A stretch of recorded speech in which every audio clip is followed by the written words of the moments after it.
Hello. Hello. Let me know if the sound is good. Happy Tuesday, everybody. I just want to make sure that everyone can hear me and that there's no buzzing happening this time.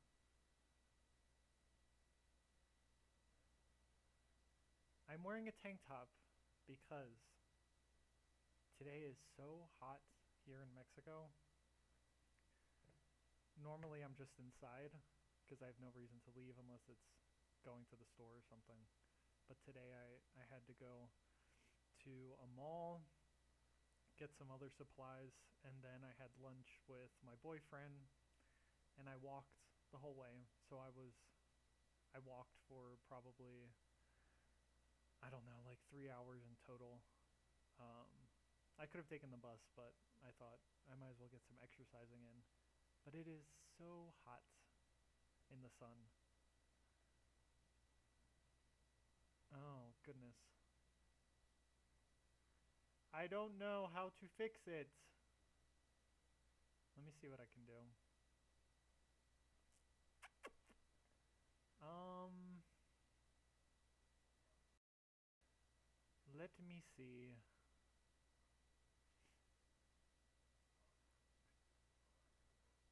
Let me see what I can do. Um, I don't know if. Let me know if this is helping at all. Is this getting any better? I don't know what I'm doing. I don't know. I think it's getting louder. One day I will have this figured out, and then we won't have to worry about it anymore.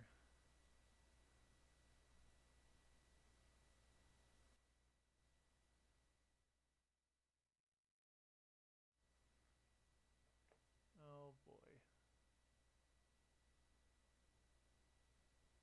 I'm gonna see. I'm sorry.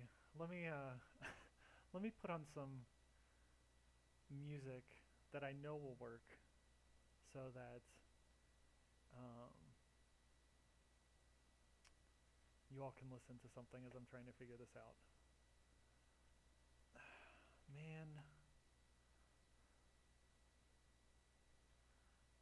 I feel like a boomer, like a boomer trying to figure this thing out.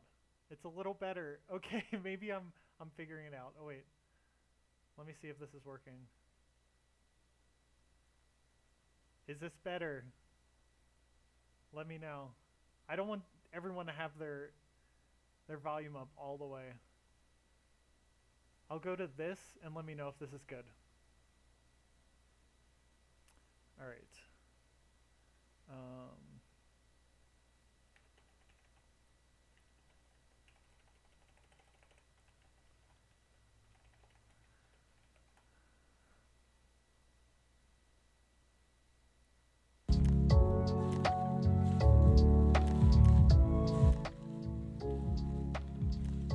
all right. I know that that works. I don't want it to be so loud. Thank you for your patience. Oh well. One day I'm gonna get a real microphone and not have to use this. Oh, it's better. Okay. I'm just gonna put it up a little bit more. So maybe this.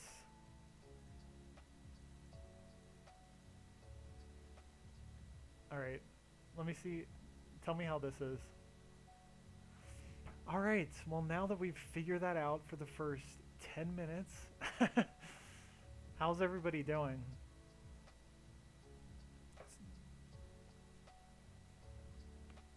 So, yeah, um, this weekend I'm going with my boyfriend to his hometown, which is a few hours away from Guadalajara. And we're going to a wedding of one of his friends. So I think it's actually the first wedding I've been to in a really long time. So we're going to that, and then we're going to stay with his parents, and I'm going to meet a bunch of his friends. So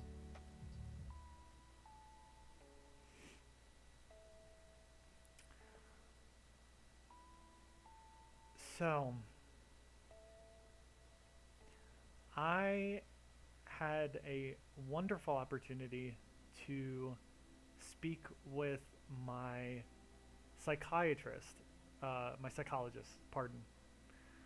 And she,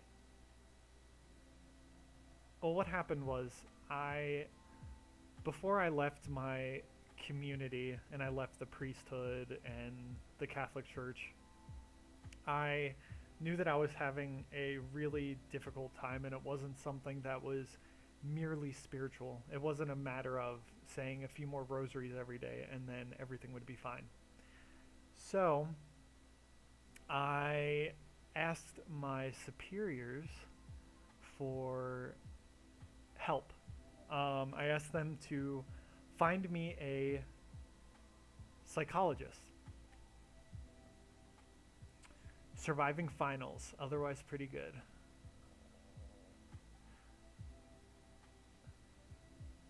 I'm trying to pronounce your name. Cartilaginous. Cartilaginous. I don't know what that means. I'm supposed to be cartilaginous. All it says is cartilaginous, made of cartilage. Having a skeleton of cartilage.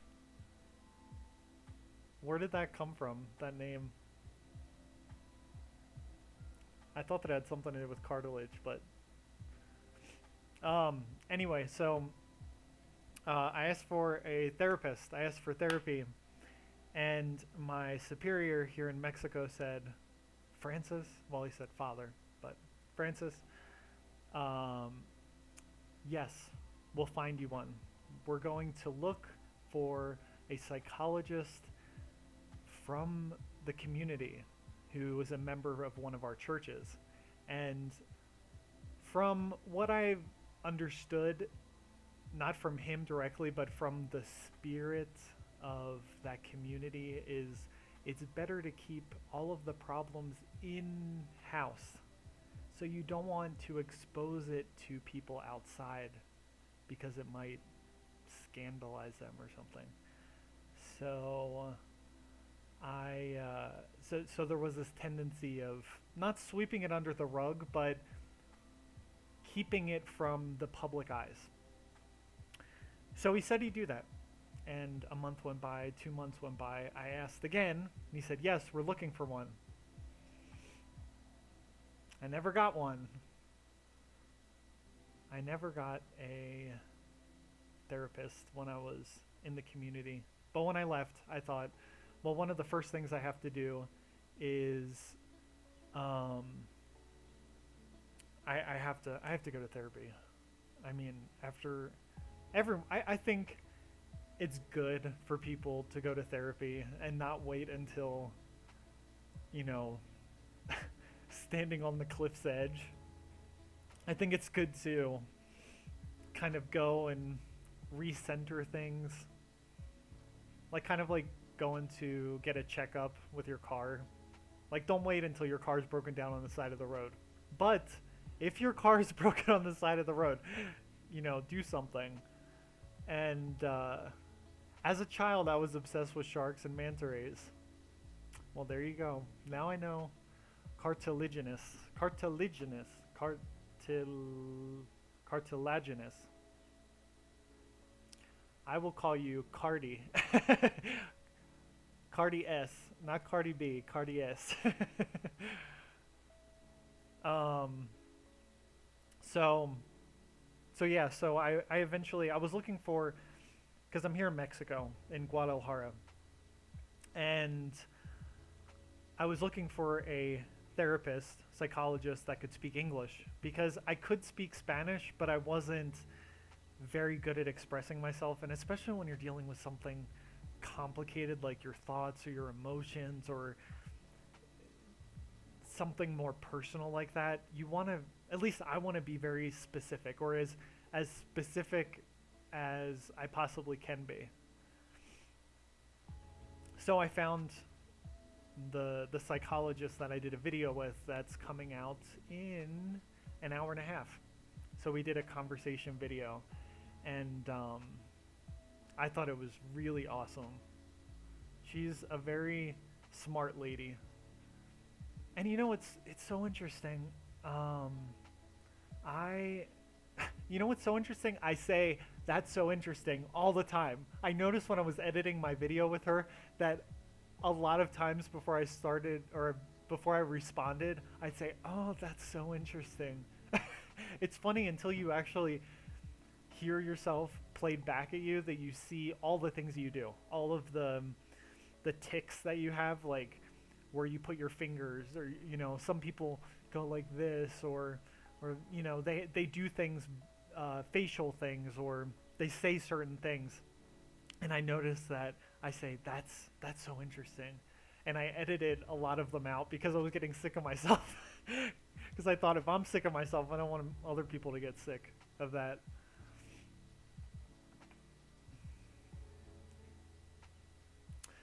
So I met her, and um, I I can understand her, and I think I can understand her more because I'm used to hearing people with a strong accent, Mexican accent, well, Spanish accent, I guess, but from Mexico, and uh, and so maybe people will have trouble understanding her in certain sections, maybe with certain words, but um, yeah, I even tried. I was thinking, oh, let me put subtitles on it because I thought maybe it was an automatic thing, and then I could just go and fix certain parts where maybe the um, they didn't get the right word or something, or they misheard.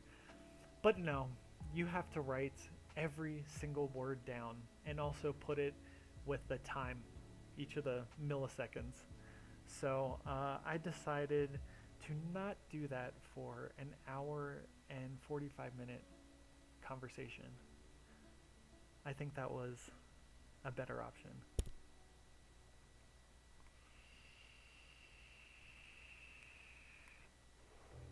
I want something a little bit different with the music. Um, Let me think. I want something more. This is too much like the music that you hear when you're on hold.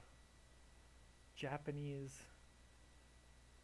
lo-fi radio. What is this all about? And it's no copyright. Oh, it's what we were listening to. Top 20 non-copyrighted rap hip hop songs of 2021. All right, let's see what this is about.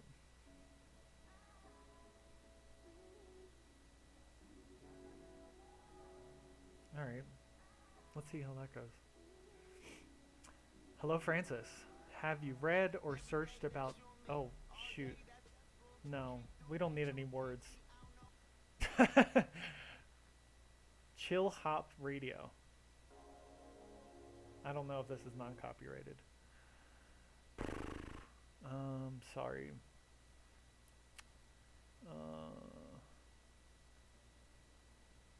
Alright, we'll just stick with this type of stuff. Hello, Francis. Have you read or searched about Joseph Nicolosi, the anti-mainstream psychologist for people with SSA?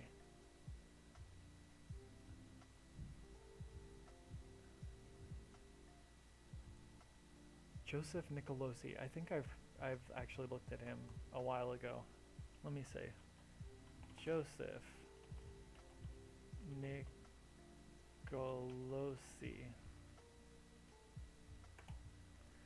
Joseph Nicolosi. Let's look at Wikipedia because that's always the best place to find facts. Joseph Nicolosi. Oh, he died a few years ago. was an American clinical psychologist who advocated and practiced reparative therapy, a form of pseudoscientific, I always love that, pseudoscientific treatment of conversion therapy that he claimed could help people overcome or mitigate their homosexual desires and replace them with heterosexual ones. Nicolosi was the founder and president of Yeah. Um,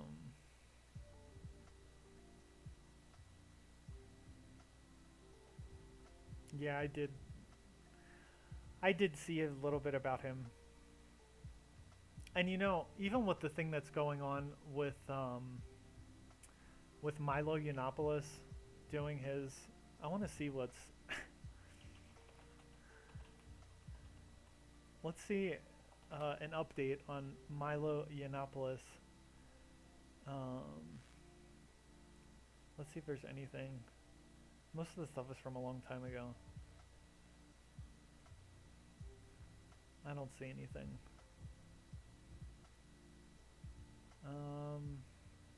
Yeah, but anyway, so he's starting a reparative therapy type of thing in Florida.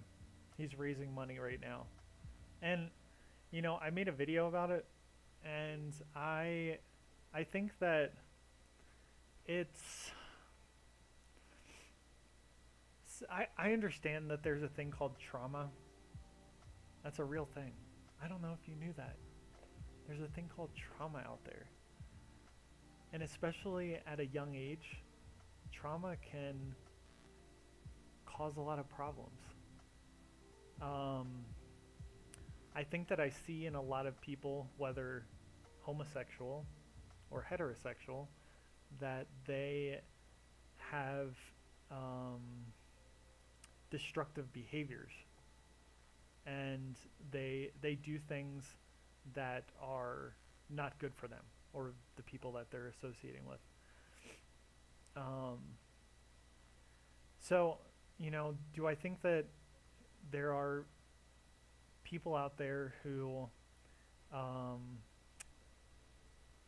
feel that they're homosexual, and it's because that there's something in them that they need to work out to get out of that? I mean, there has to be. There has to be people like that. And people change. People go from one extreme to another sometimes, or change their direction in life and change what they prefer or what they don't prefer. And I'm not saying that it's something that you can choose, but it's something that evolves when we evolve. And so, what Milo Yiannopoulos is doing, maybe he saw in himself destructive behaviors, and now he wants to go against those, and he found a certain peace when he went back to Catholicism, and he is avoiding all of those destructive behaviors, and he wants to give that peace to other people. And it's just interesting because our lives coincided, but in in opposite ways, because I was where he is now in a certain sense. Not that I ever claimed to be heterosexual. It's funny, I would have never even considered myself to be that. But I wasn't saying that I was homosexual.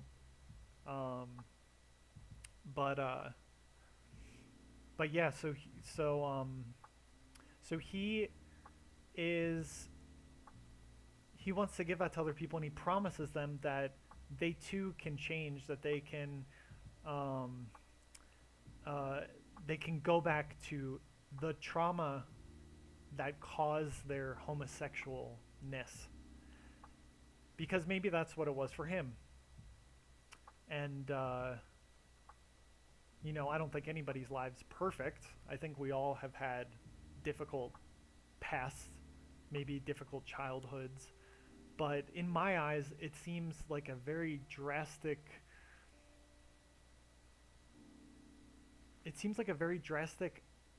consequence of trauma that all homosexuals, like what was the type of trauma and how grave did it have to be for a person to change their sexuality like that on like a stable permanent type of basis? Because I look at my past and there was always this hope that I would be able to alter how I was feeling. I never wanted it. I never even chose it positively. It was always just a negative um, action or something that always came back into focus, but something I tried to push away, and um, I never wanted to act upon it, and so and of course I talked to priests about, you know, did something happen in your past? How was your childhood? Did someone touch you when you were, those type of things? And no, I, I can't remember anything, and I definitely can't remember something so grave in my past to make me gay and to basically be so prominent that it has caused all these problems in my life. So like, why? I don't know. Complicated, but Neo Red, hey yo. So, I was gonna look at something. Oh yeah, I want to look at. I want to look at. Oh come on. I'll get this thing. I promise. I will understand how these streaming things work. I'm just glad I have two screens, because if I only had one screen, I'd be trying to go through and figure all of that out. What did I want to look up? My channel. I want to look at. Oh, I had it set up too. Oh shoot. Maybe it's here. Yes. Okay. So, I want to share a section of the video that I did with my psychologist that's going to come out in an hour, well, about an hour, and we can talk about it. And because it's my content, I don't have to worry about copyright. It is my video. Oh, well, there goes the music. All right. There we go. Oh, except my... Oh, boy. Wait a second.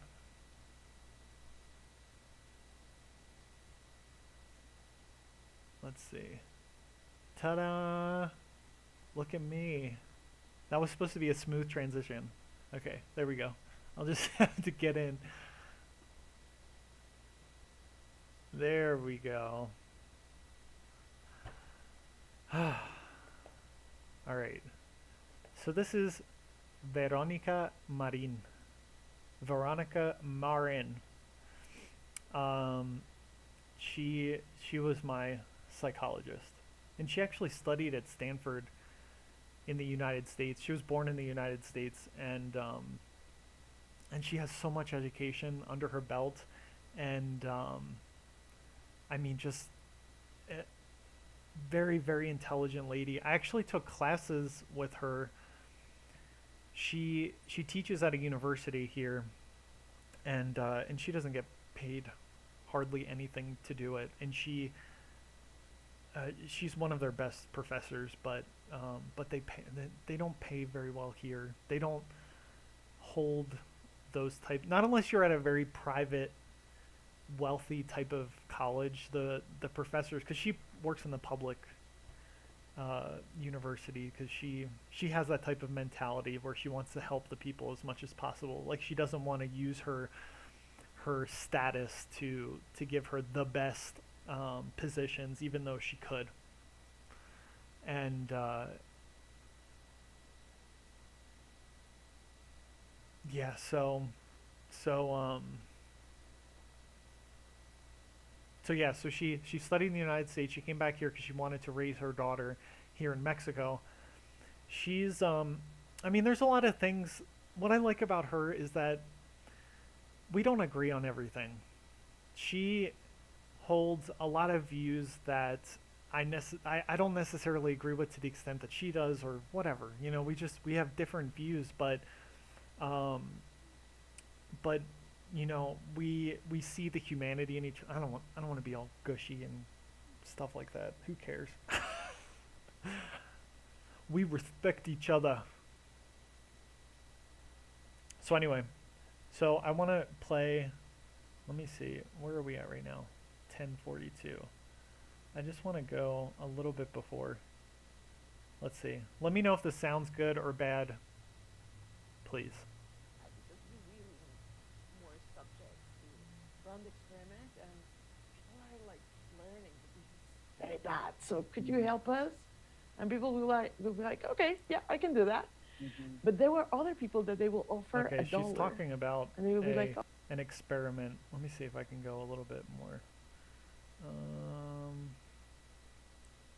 All right. The video quality is not that good, but who cares?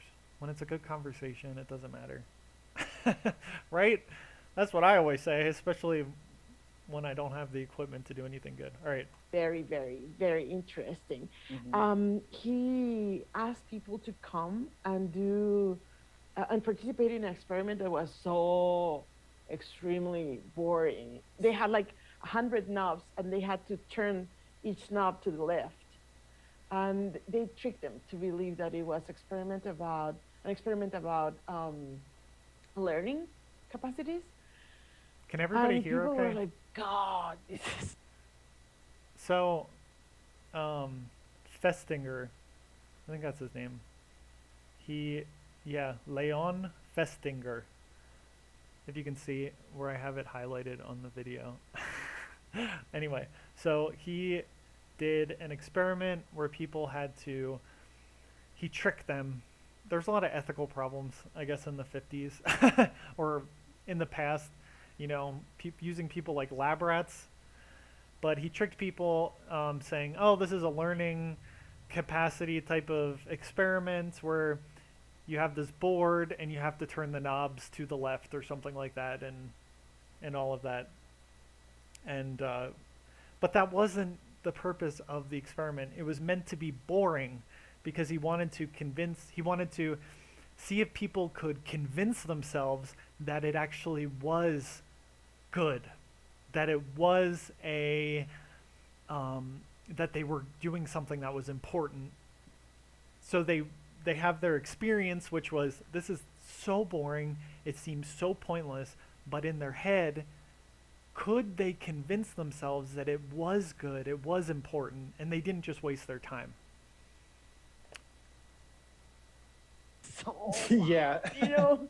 But at the end, there were two different conditions, and for some of them, they were like, you know what?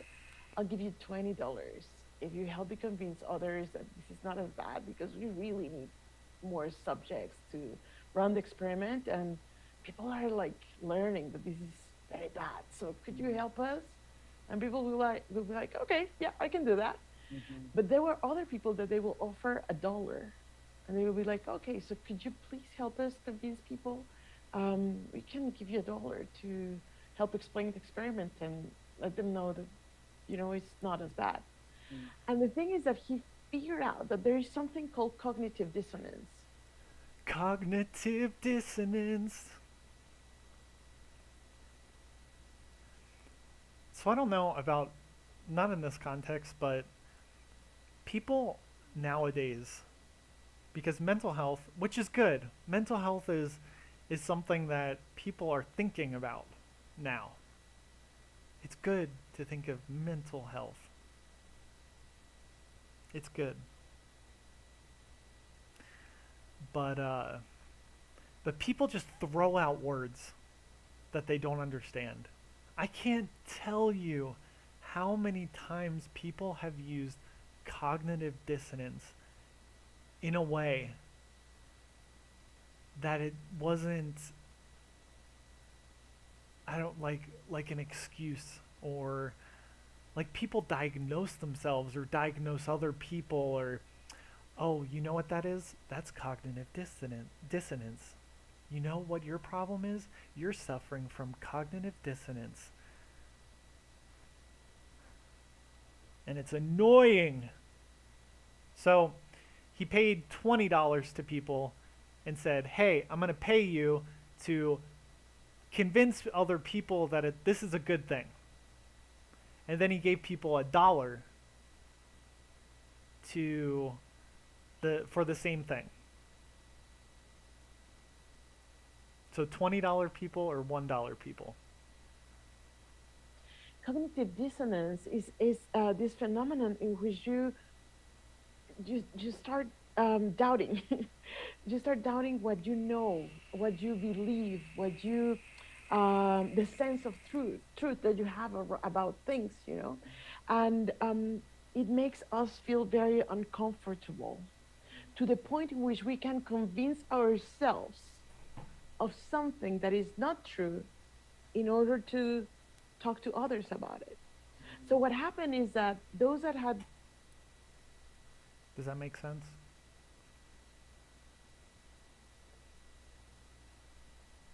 If you need to hear that again, just replay it. But we're actually going to watch another video that I found about cognitive dissonance. Because I mean, I just did this video a few days ago with Veronica,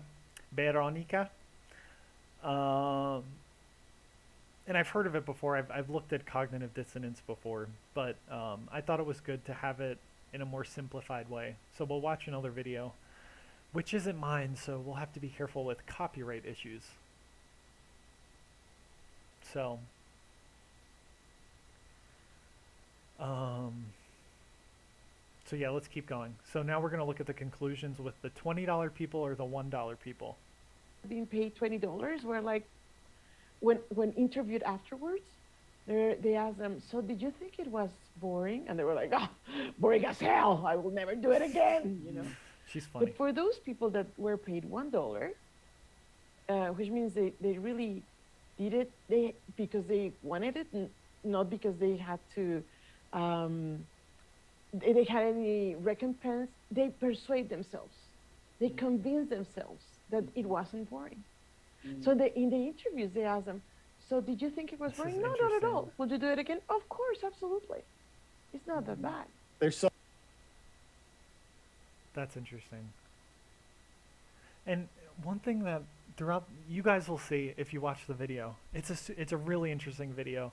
Even if you don't agree with a lot of the things, it's interesting to see how people from the outside view religion or religious, the psychologically what's happening to people within religion. Because one thing that I pointed out in the video is that, you know, we're talking about all these things like cognitive dissonance, because you can obviously look at somebody in religion who is trying to convince themselves that reality is something that it's not.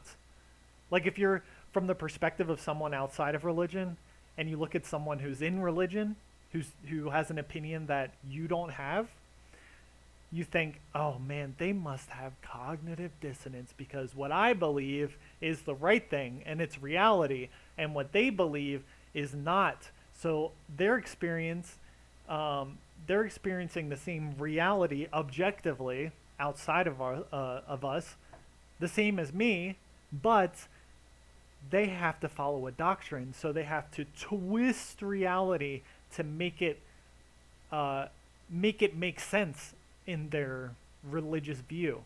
So that's, you know, not recently, like the past maybe 100 years, no, probably less than that. Like we have all these ideas of like of the all of these experiments, cognitive dissonance or manipulation, the cults, all of that, or critical thinking, where you're picking apart every little detail and trying to make it make sense, and when it doesn't, it's like, aha, I figured it out, it doesn't make sense. And so all of these theories to kind of destroy the idea that it's maybe not a particular person. I don't think Veronica is like that, but to kind of psychologically explain away the reality of religion, that it's honest, that there's no conflict inside. Did that make sense?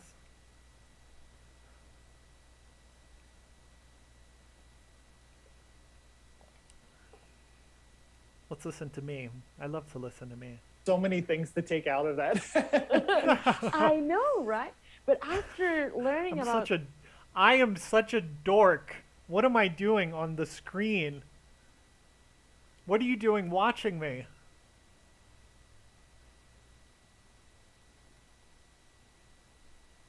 All right. cognitive dissonance that Festinger puts out there, we learn that inconsistency in our thoughts, in our beliefs, in our attitudes, in our behaviors, or any combination of the above, causes even like pain, like a big discomfort. And we try to do something about it because. All right, I don't want to give the whole video away. Watch the video. It's coming out.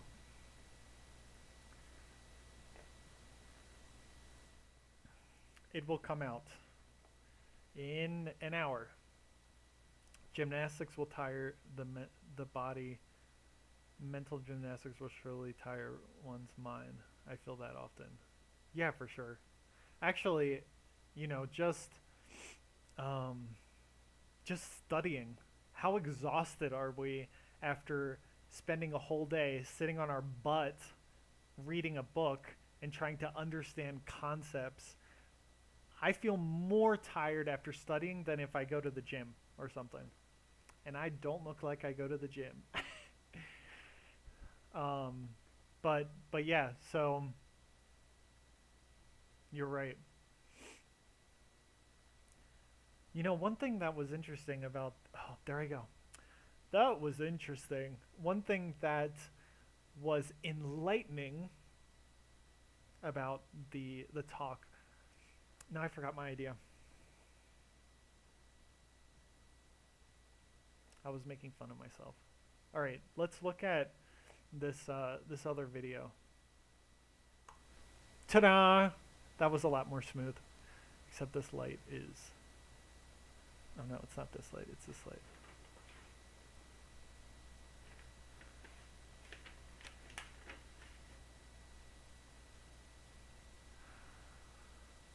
So this is called cognitive dissonance.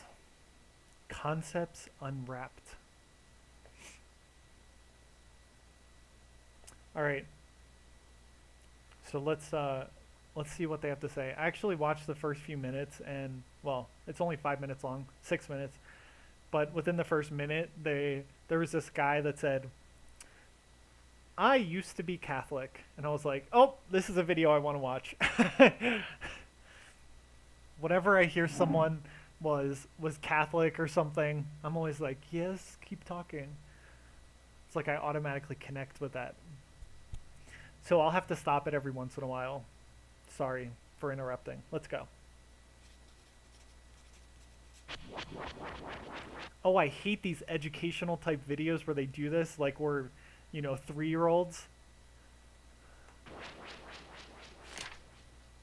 Cognitive dissonance is the psychological discomfort that we feel when our mind entertains two contradictory concepts at the same time.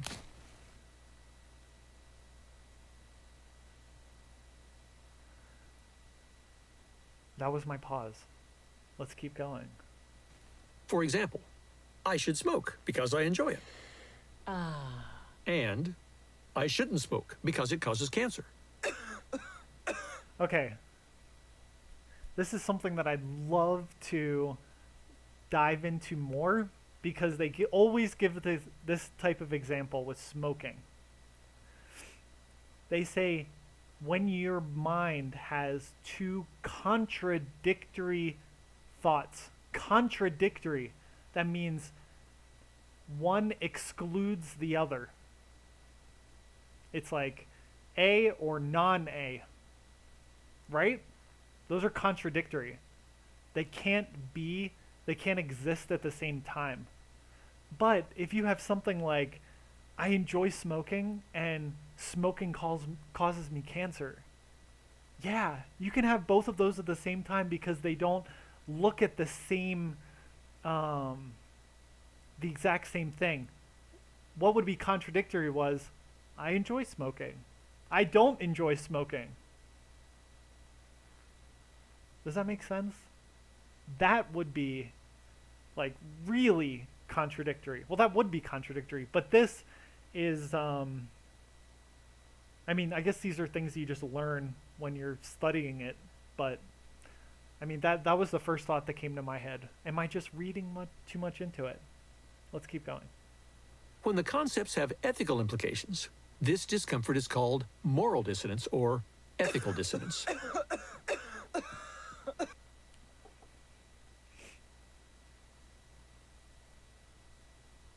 Okay. Well, morality, that's something that would be an interesting topic. Growing up Catholic, I think, and holding this value, the value of life so sacred, but also going to a combat zone. Okay. Let's growing up Catholic and holding the value of life so sacred, but also going to a combat zone. What does everyone think of that? Are those two contradictory thoughts? I mean, maybe I'm looking too much at the contradictory aspects, but like for something like this, I would think that like it wouldn't take too much thought to say, I think that life is something that is precious, and there's a dog outside.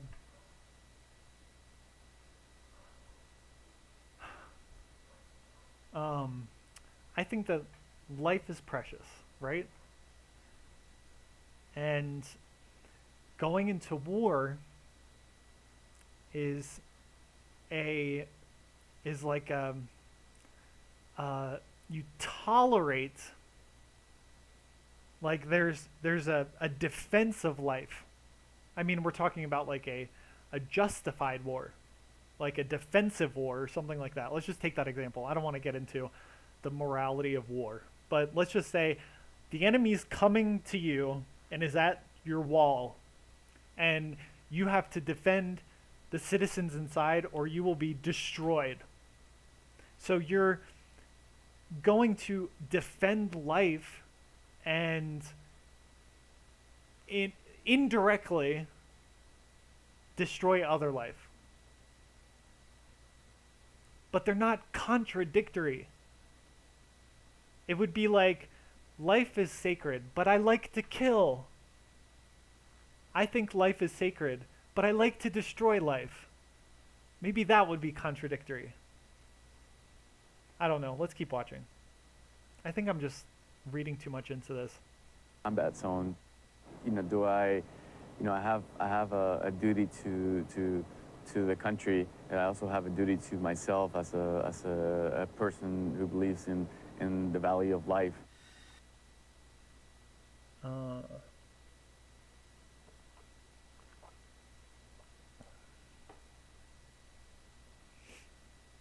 It seems like in a lot of these examples, it's like they stop at a certain level, like a very superficial level, and they're not going one step further. It's like, obviously we come across situations in our lives where maybe we want to do something that we shouldn't do. Like, oh, well, in the example with my psychologist, she said, oh, I really want to eat fried chicken, and I know that fried chicken it will make me sick. And it's like those type of situations come up all the time. And it's like when you come into that situation, and then it seems like a normal type of reaction would be to go the next step. Like, not just stay in that state of just those two thoughts, like, bashing up against each other. You know what I mean? Like, it doesn't seem like a stable state of being. It just seems like coming across a situation. All right, let's keep going. Almost all people except psychopaths have a mental picture of themselves as ethical people.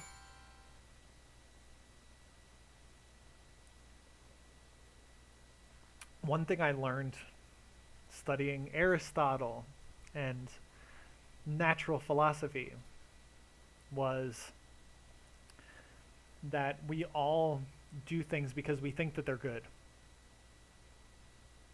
We think that there's some sort of good that we can receive from it. It's some sort of participation in good. Sometimes it's a real good. Sometimes it's just an apparent good. It's not really good, but we think it's good.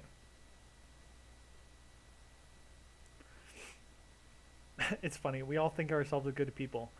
I can name probably so many Catholics that think that they're the worst people. Religion or not, self-preservation is pretty innate in all of us. I agree. But sometimes people find themselves acting in unethical ways. This Sorry.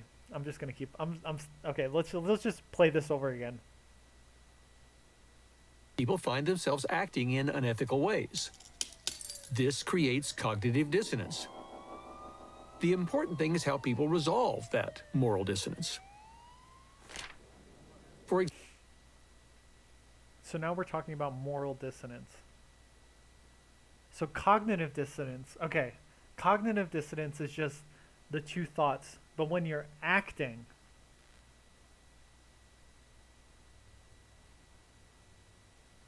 when you're talking about an action, that's when it's moral. Okay. For example, I love examples.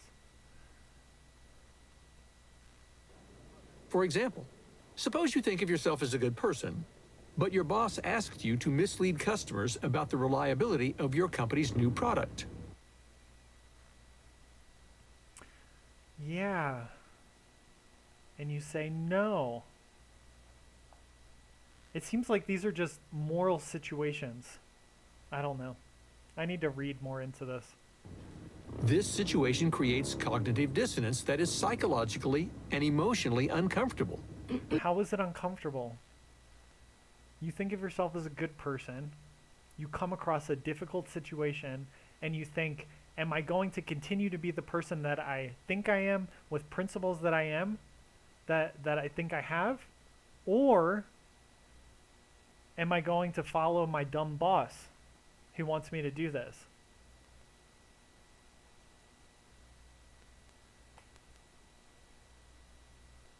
But I guess I don't know. Let's keep watching.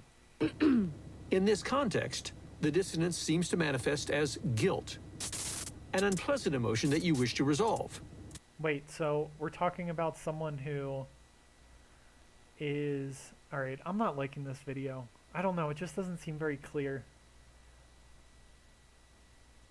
I'm gonna try to find another one. Oh, it got darker outside.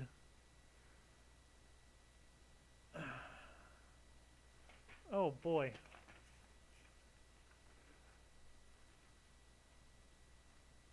Alright, I don't want myself to be bleached out. I'm Irish already. Oh, I think it's a computer screen. Okay, I'm gonna try to find another video on cognitive dissonance. I don't really like... It seems not very...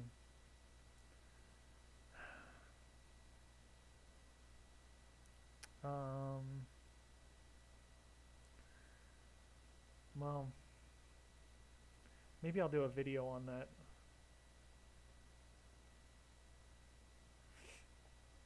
Cognitive dissonance made easy. I don't know how good this is going to be.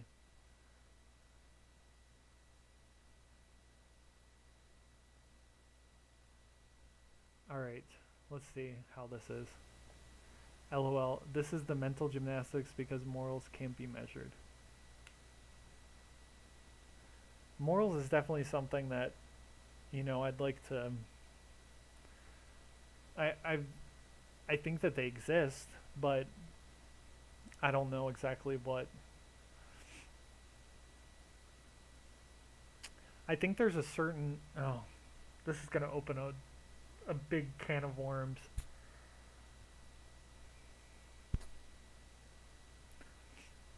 Well, we know that there's certain universal principles that every culture has upheld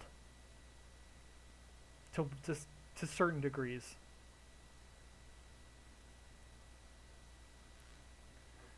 Um, like, well, I don't really want to go into it, but I was gonna say like killing an innocent person, that type of thing. I mean, of course, we can look at examples, but there'll always be exceptions to the rule. There's certain universal principles out there that we can see where there's certain actions that the majority of people will agree are bad, and other ones the majority of people will agree are good, depending on the application, obviously.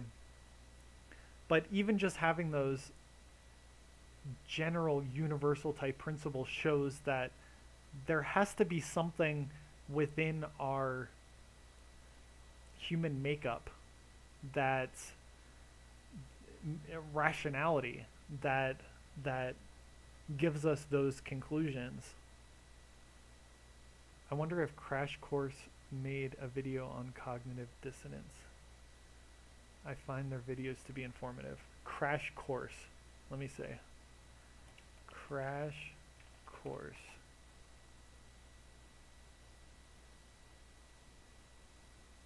Okay. 2.3 million.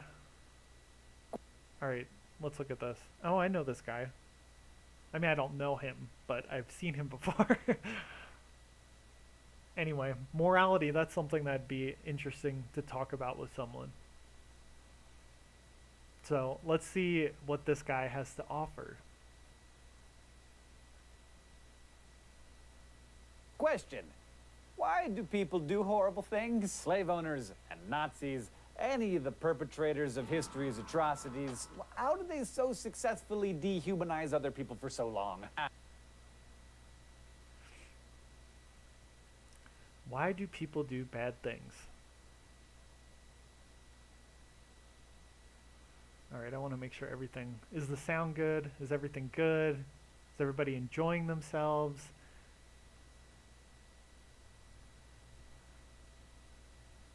At a smaller scale, how do bullies in the lunchroom manage to treat other kids with such cruelty and then go home and pet their dog and call their grandma and say happy birthday? Most of what we've been studying so far has focused on...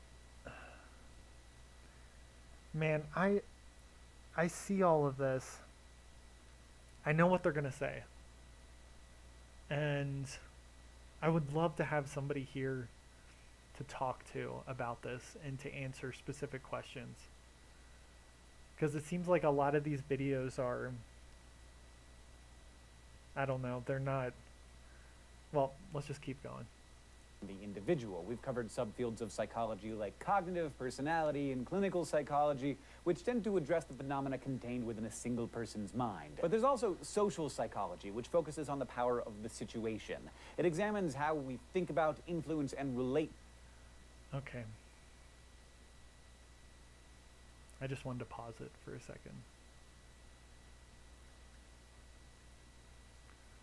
What's everybody doing for Christmas? I think that some places of the globe are shut down again, or even states in the United States. They're saying that that we shouldn't get together with family members or whatever. So what is everybody doing?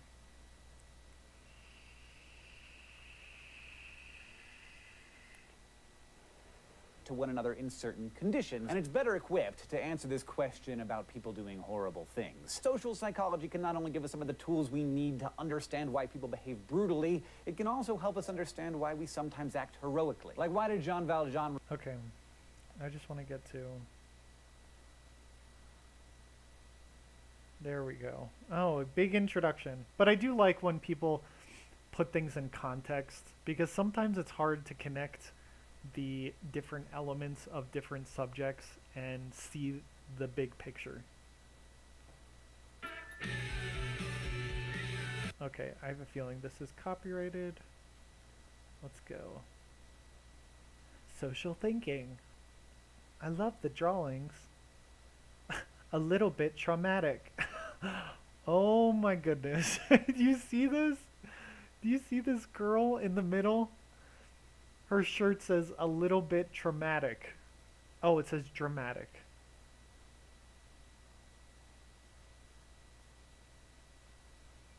I need to get glasses. A little bit dramatic. All right, let's keep going.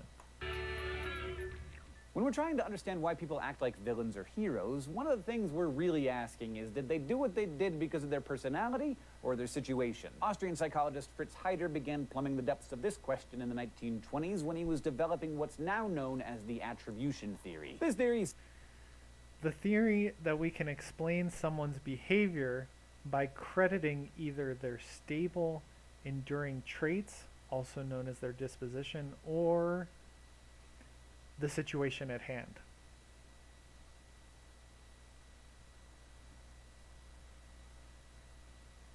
So are they good or bad because they are good or bad, or because the situation made them act that way? I'm planning on getting together with my family. Might go to midnight mass with my mom. I miss midnight mass. I mean, just like the whole...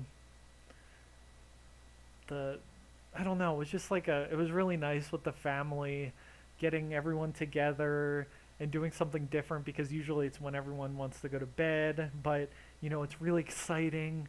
You spend all the season getting ready, and then now it's time to go celebrate, and then afterwards you have a party, and then you come home and you sleep, and then you wake up and open presents.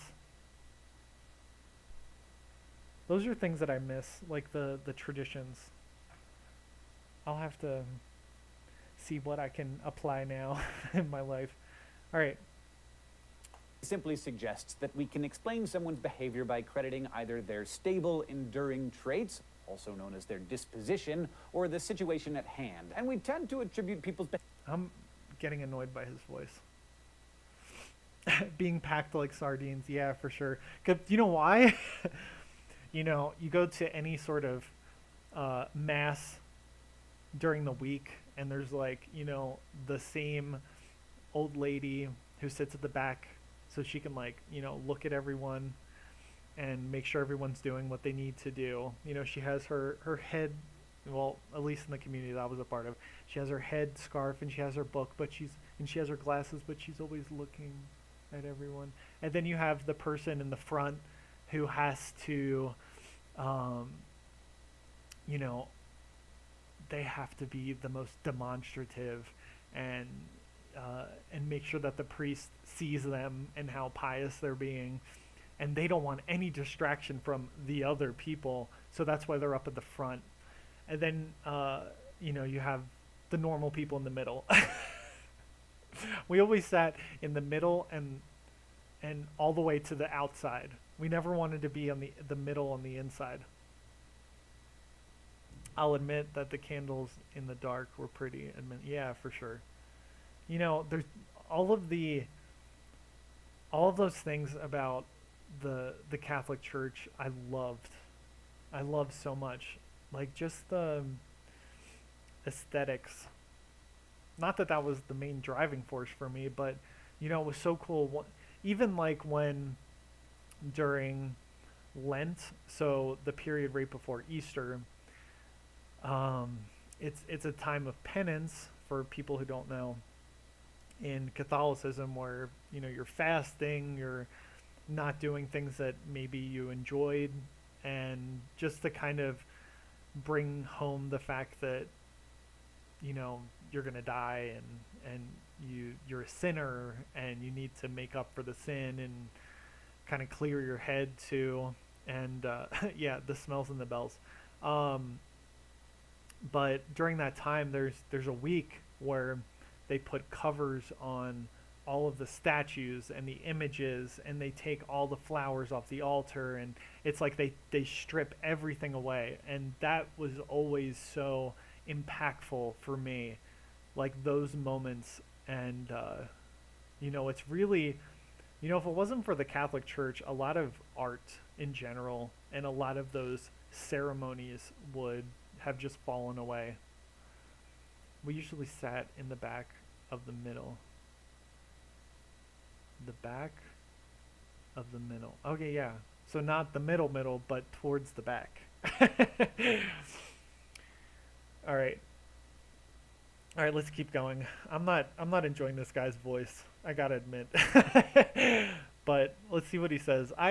You know, I don't know if this is boring for you guys, but like these are things that I enjoy doing during the day, and like studying different things, looking at videos, learning about all of these different concepts. So I hope that, you know, we're looking at it together. Maybe it's an opportunity for you to look at it. I don't know. I used to sing in the choir, and I really miss singing. Yeah, definitely. Definitely. Well, you can sing Christmas carols now. You can get your little group together and go house to house. Just make sure you wear your masks. Situation at hand, and we tend to attribute people's behavior to either one or the other. Sounds pretty simple, but it can be surprisingly hard to tell whether someone's behavior is dispositional or situational. Say you see Bruno at a party, and he's acting like a wallflower all night. You might assume that he just has a shy personality, but maybe...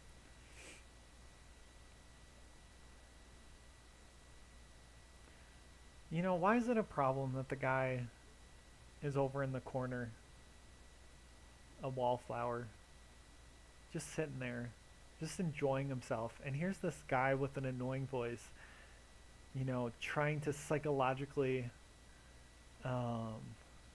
determine what's going on. And he's just like, whoa, dude, just let me just let me chill here. I don't have to be in the middle with Princess Peach dancing. You know, I'm having a good time just sitting here. He doesn't. Maybe he'd ordinarily be reenacting all the moves from Footloose at this party, but on this night, he had a twisted ankle or a headache, or he'd just seen his ex with somebody new.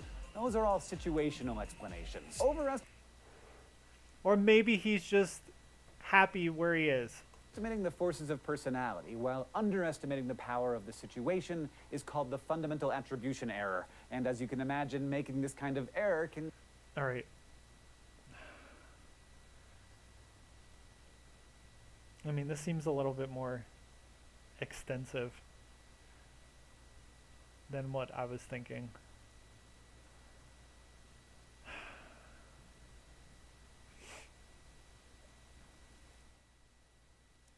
I'll try to find another video, or you guys can do it on your own.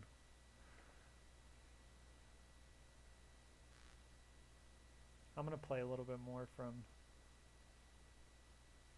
our video, just to give you, you know, a little, like, appetizer. Or at least they tell us we can, right? Because we live in a democracy, because we blah, blah, blah. So let me find a good place. My work here, but I will just, you know, like, I will come to mass every day. I will fulfill my responsibilities, but... Okay, this is an interesting part. When you make big decisions like that, when you make things that are really... Or do I validate the love I feel for him? All right, this was a good part. And that's very complex. Like, how can I not see my brother? Long struggle to come to terms with that as a choice. But then they are banished. They are like expelled. You can't be part of this anymore. So talking about, wow, that does look like Peach. Playing video games. You know, to ponder one's decision making is a curious thing. I do it often with myself. Yeah, actually, I'll answer both questions, or comments, but when I started taking philosophy in the seminary, that was the first time that I looked at myself from like a third party, and I looked at the way things work, and maybe some of the other things that influence that, particularly for me, but how things naturally work logically. And like, just even when you think of how do we form ideas, because we begin as babies, and we don't, we don't have like, they don't hook us up to a hard drive and just download a bunch of ideas. We learn little by experience, and just all of that type of way of looking. And that's like the basic building blocks, and then you get into the more psychological aspects. But even just that, it's so interesting. And knowing how, oh, I said it again. I need to stop saying that's so interesting. But when even you just look at those basic ideas, and see yourself, or see a human being, and how everything is working, it's very enlightening. And even when you look at how do emotions influence thoughts, how do what are emotions, and how do they even function in our action? Like when we're angry, or when we feel that anger, like what is that doing in our body, and how does that influence the way that we're acting? And it can be, you can bring morals into it after, but just in a very abstract way, like what's happening there. And it's so enlightening. Do I play any video games? I don't. I used to play a little bit, but I kind of got holy and religious, and then I took those things out of my life because they were distractions, because I only wanted to do things that would uplift my spirit to God. And I've always had a very high respect for video games. I don't think I made a video about it, but that might be an interesting concept for the future, because I think that video games in a lot of ways are one of the last bastions of art that we have, because in a search for making things realistic and reflecting reality, I think that's that dog, it's our neighbor's dog, and he just, but having that representation of reality, it's very easy to connect with the video games. And you see modern art when it's just like, taking paint and like it's like, wow, that's art, it's emotion, but then you can't really connect with it. You have to read a 20-page description and go, oh, the artist wanted to express that they were going through a hard time, and this was it. But you look at the piece, you're like, I don't see it. One video game I do want to play is I really like the games of management, like Roller Coaster Tycoon was my favorite game, besides Final Fantasy and those type of games. But like on the computer, that's what I played. And I saw a few years ago they came out with Planet Coaster, and that looked really interesting. So maybe that's something I'd be interested in. And there's a zoo one too, and that seems interesting, where you build the habitats and you have to manage the animals and the people and all that. But yeah, video games I think play a very important role in society and maintaining like some sort of standard of art, that the normal mediums of art from the past don't anymore.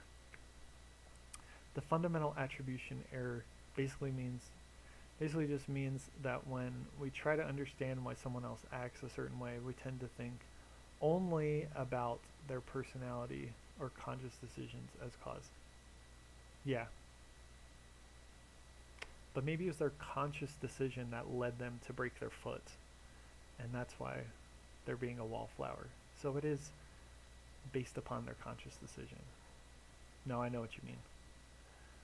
Without taking the situation into account. But when we try to explain our behavior, we tend to only focus on situational causes. Ah, that's interesting.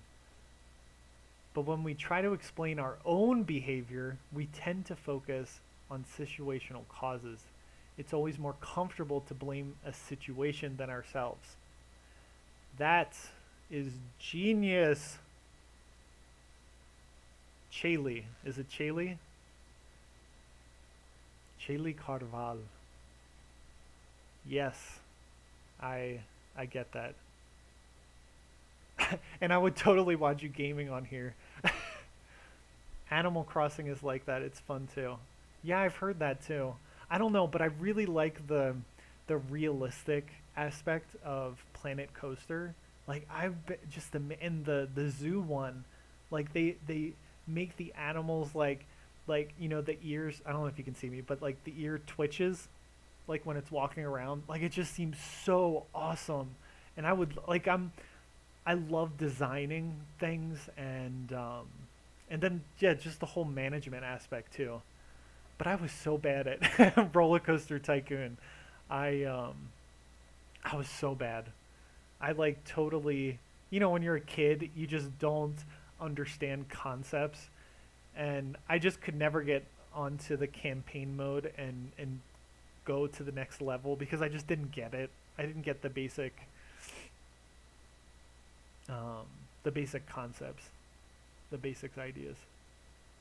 Won't that be funny? It's like, I'm Judas Project, you know, he starts off talking about religion and his experiences and trauma, and then he ends up, you know, getting famous because he plays Planet Coaster. That sounds just like me. I'm going to turn down the light. Oh, where's the... I don't know how to... Where is... You know, I'm using a Windows, and I'm not used to using Windows. Alright, whatever. Anyway, we've been going for an hour and a half, people. Let's just watch a little bit more from this video that's just about to come out in half an hour.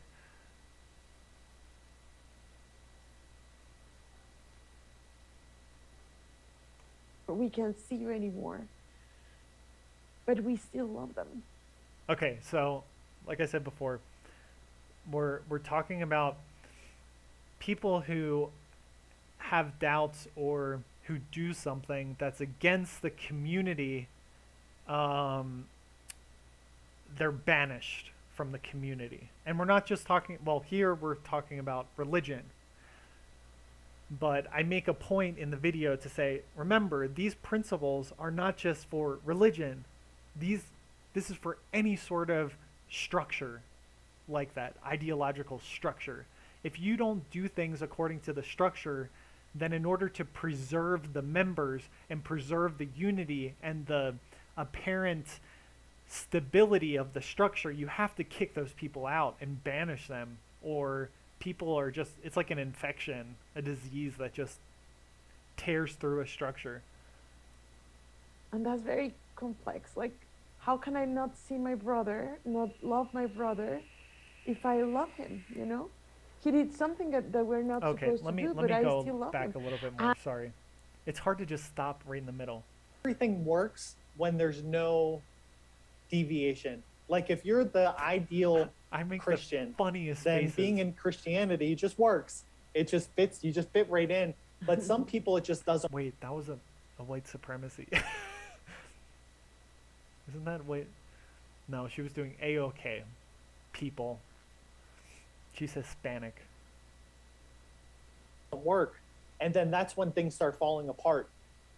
And that doesn't make those people that don't fit in bad people. But that's when it becomes a problematic situation. When, in order to continue to protect the ones that fit right in, we banish everybody else.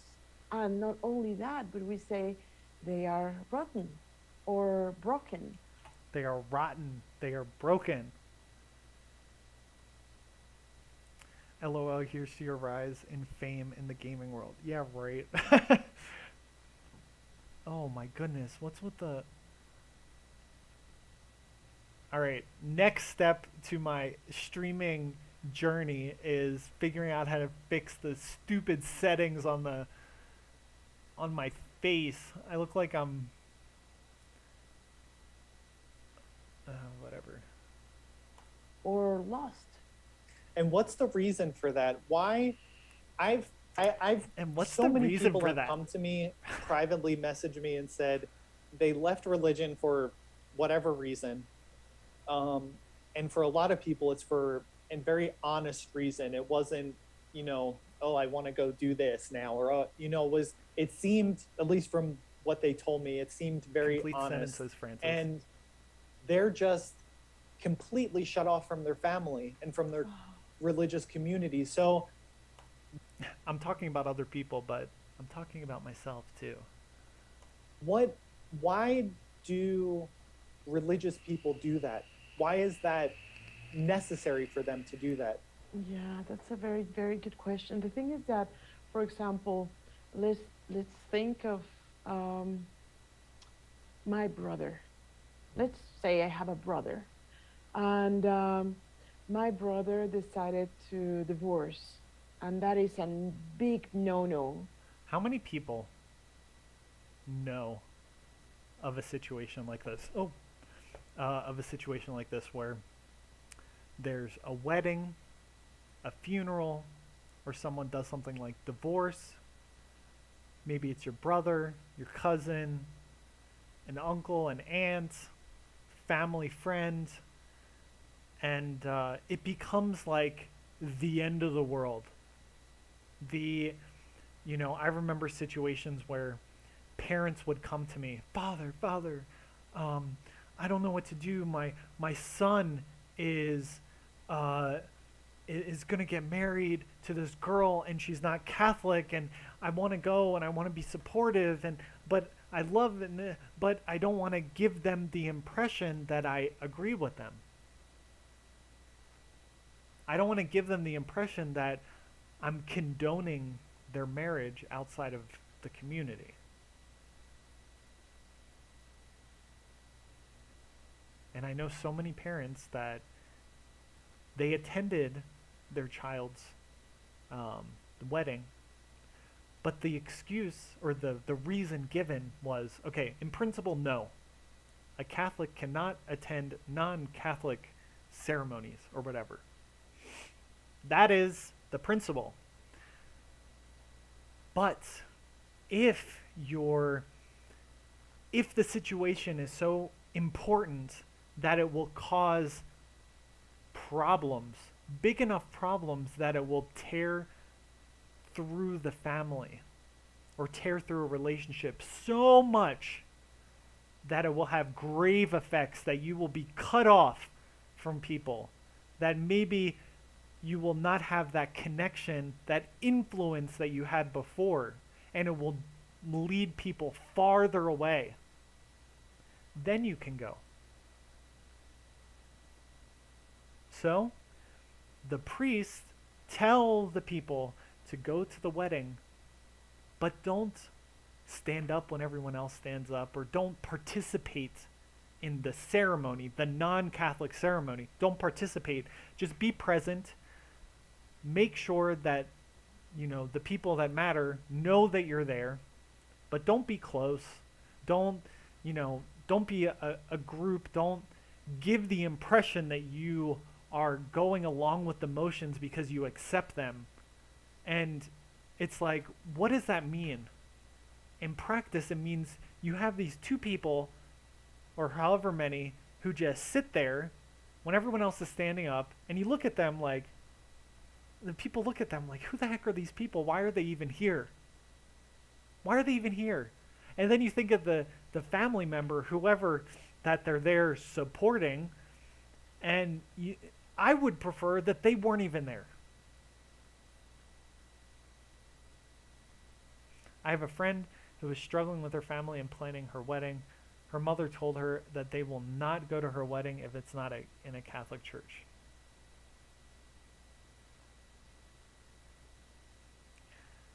Does that mean physically in a Catholic church? I mean, how can we get around this? We can just have, a minister of justice of peace, just do it inside a Catholic church. Is that enough? It's ridiculous. It's so hard because you already have the stress of trying to appease everybody. And I know that parents are more important than whoever else. And you want to make sure that the parents are, that everyone's taken care of. But it's also like you have to put into balance, like, what's more important? Like, what I want or making my parents happy? Because making your parents happy does bring us happiness too. I mean, you can't just like completely negate that fact. You can't just say, well, I'm just going to do what I'm going to do and I don't give an F what you... No, come on. We're reasonable. We care about people. We accept that there's other people out there that we love.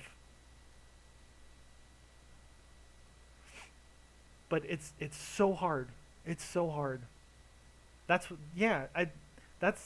anybody in that type of situation with any of those big steps in life. I'm thinking for me, because I'm with somebody now that I'm going to get married to eventually. Like, I know it. I know it. That's the direction that we're going. I mean, that's how serious I am. Unless something happens, but things happen in life. I'm not worried about that, but that's where my direction's going and that's where his direction's going. We've already mentioned it, but I'm thinking, oh, I'm going to get married. What the heck is that going to mean?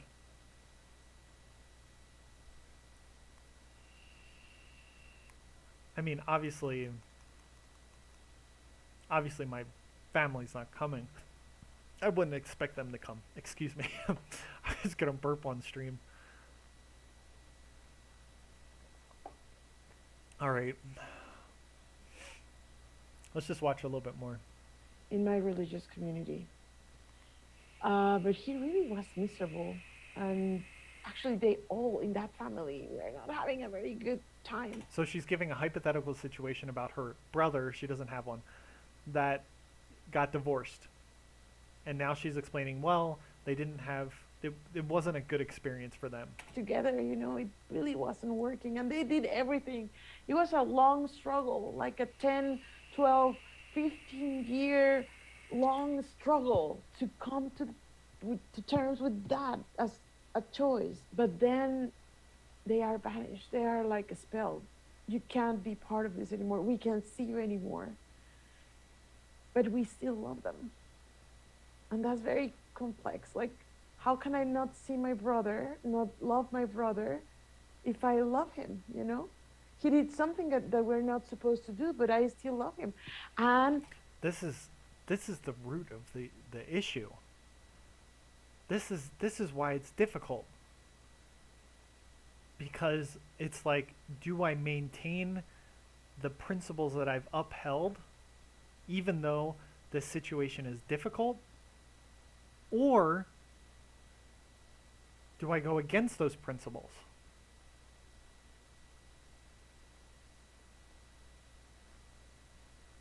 There we have again two competing thoughts. Do I continue to love him because he really is a very good person that just made a choice that is not validated by our community?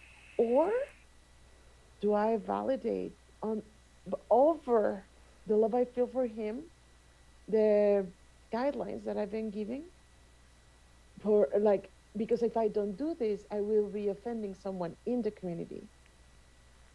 And even God, maybe. Even God.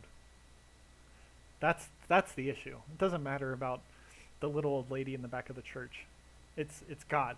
When you're a Christian, you want to do things because you want to please God. And that's difficult because honestly, like, I could see that situation where it's like I still love the other person even though I don't agree with what they're doing. And I can still see them, but I just don't agree with them. I mean, how many people do you have in your life where, you just don't agree with some things that they do? But it's like, well, I still love them. They're still my friend, they're still my brother, sister, family. I don't agree with them, but that's not the issue. Like I said before with the wedding, you giving them time, you being with them physically. The loving part, you can't control, and that's not something that the Catholic Church at least doesn't say you can't love them anymore. No, obviously not. But being with them or participating in those ceremonies or those big events and things that are against your beliefs, that's where the issue is. Not in the loving them. Spending time with them, maybe you can find a way to do that for them. But yeah, there were so many. I'm just thinking about in my life, we can't be with this person for very long because they're a bad influence. Not just, in a Catholic way. Like they might taint what we have. They might be a temptation or something. They might twist things and influence us in a bad way, so we can't spend too much time with them.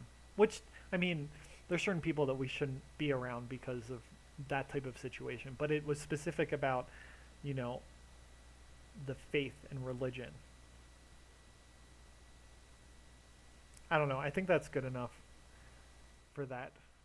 But I hope that gives a little bit of gives you the